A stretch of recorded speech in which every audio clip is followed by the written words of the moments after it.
It's a part of American life. When something is no longer useful to you, you give it to Goodwill. You drop it in the Goodwill box, perhaps in the supermarket parking lot near you, and you've then done something good with something you no longer considered good. You may know that Goodwill donation centers employ disabled workers, but you may not realize that some of those workers are legally exempt from minimum wage protection.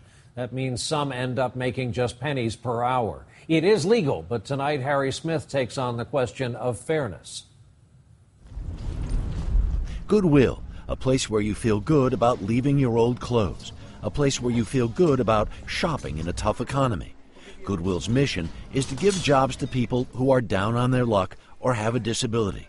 Goodwill does a lot of good, no question about it. Good job, Harold. But in back rooms like this one in Great Falls, Montana, out of sight of donors and shoppers, there's something going on that many disabled people do not feel so good about. People with disabilities working for less than the federal minimum wage of $7.25 an hour. There are even places in America where Goodwill workers earn as little as 22 cents an hour. And because of a loophole in the Fair Labor Standards Act of 1938, it's all perfectly legal. That's ridiculous. Harold and Sheila Leland have been married for more than 20 years. Both are blind and both have college degrees. Sheila worked at the Goodwill facility in Great Falls, Montana, earning about $3.50 an hour for 4 years. She says she quit last summer when they lowered her wage to $2.75 an hour. At $2.75, it would barely cover my cost of getting to work. I wouldn't make any money. They call the facility the plant, and Harold still works there. It operates what's called a sheltered workshop. Here, the disabled get virtually guaranteed employment, but they are not guaranteed minimum wage. And that doesn't matter to some of the workers. Jeremy Davidson loves it here. You love it here. I love it here more than the world, yes. I also love NASCAR, but this and NASCAR are my two favorite things in life. But for others, it is a dead end, a job of last resort in a world in which there are few options. What's your wage right now? $5.46 an hour. $5.46 an hour. Yeah, and that could change in a few months.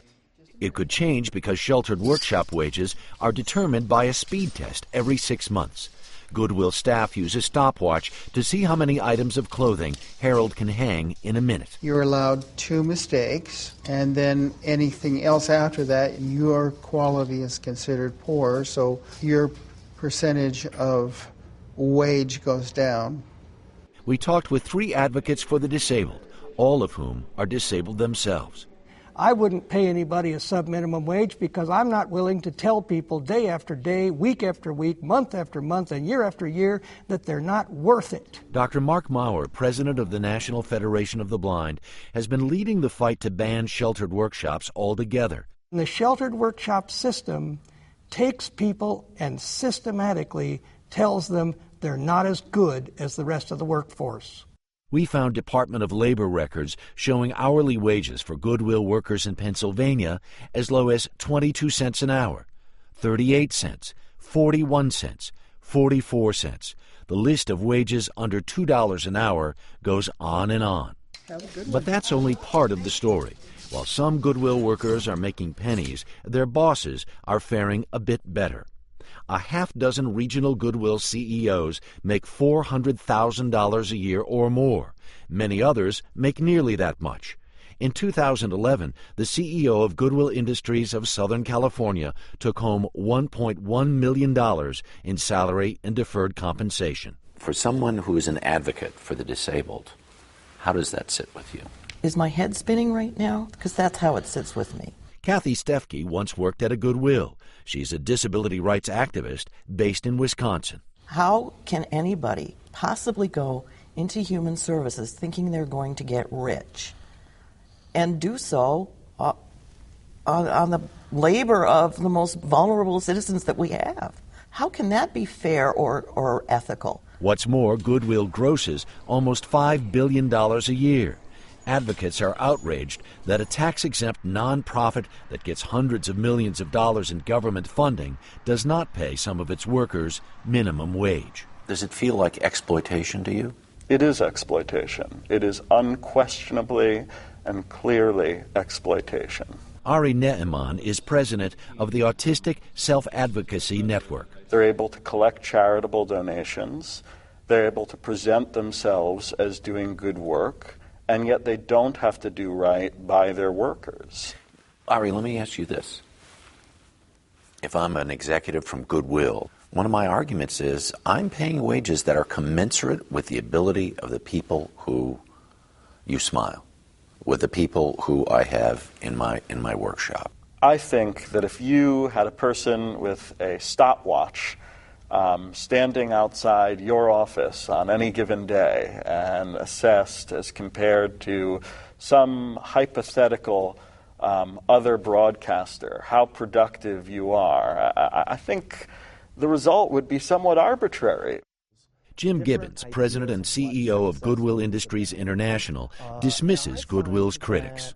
When the elitists try to define somebody else's success, that's not only insulting to me in terms of the work that I'm trying to accomplish, but to the individuals who have goals that they've established for themselves. So the people who we've talked to who say that this is a civil rights issue, you would say they're elitists?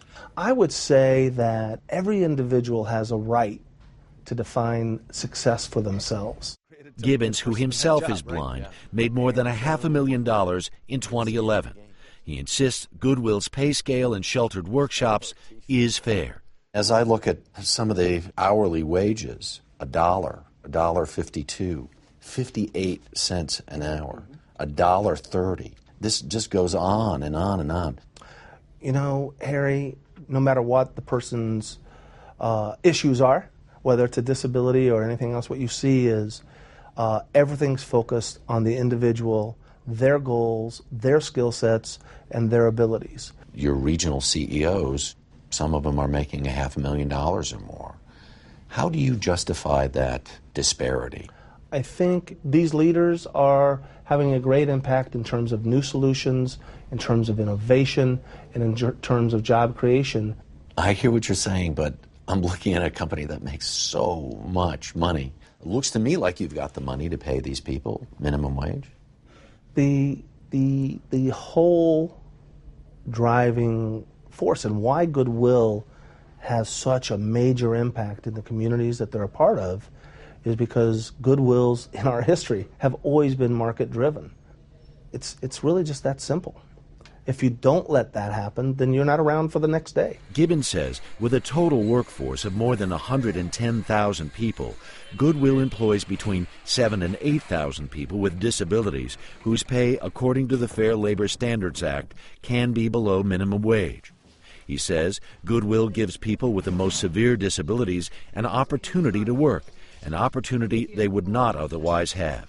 He says for many of the people who make less than minimum wage, the experience of work is more important than the pay they get. It's typically not about their livelihood. It's about their fulfillment. It's about being a part of something, and it's probably a small part of their overall program. But for Harold and Sheila Leland, Gibbons' words sound out of step with their complaints. They say they do need the money, and they could be productive in their own right with the right job, a job better suited to their abilities. I thought that it would be a really good thing if I could answer the phone at the plant and take messages and deliver messages. But that was poo-pooed. It's the obligation of management to figure out how to use people's talents, not the obligation of the worker to fit into some box that the manager dreams up and says, regardless of your disability, this is your job, and if you're not any good at it, that's your fault, not mine. And is that the way you feel some of these Goodwills operate? It is exactly how they operate.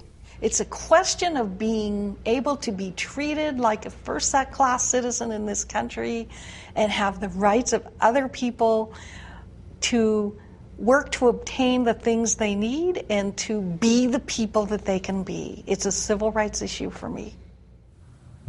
Harry Smith here with us. You said you set out just to shed light on this, and some of this just don't seem right. Yeah. This is a conversation that's been going on in this community for some time now, and we wanted to maybe make the conversation a little bit bigger. Yeah. And on some levels, it's so black and white. On other levels, it certainly is gray. If you're the family member of a disabled person who finds some way to get more self-meaning in their life by being able to get a job in a sheltered workshop, that may be really profound and may be a life-changing and life-enhancing experience. But for these disabled advocates, they say that model is out of date. That goes back to a different time in our country, and it's time to get into the 21st century. Powerful story, well told. Thank you, pal. Thanks for the opportunity. As always.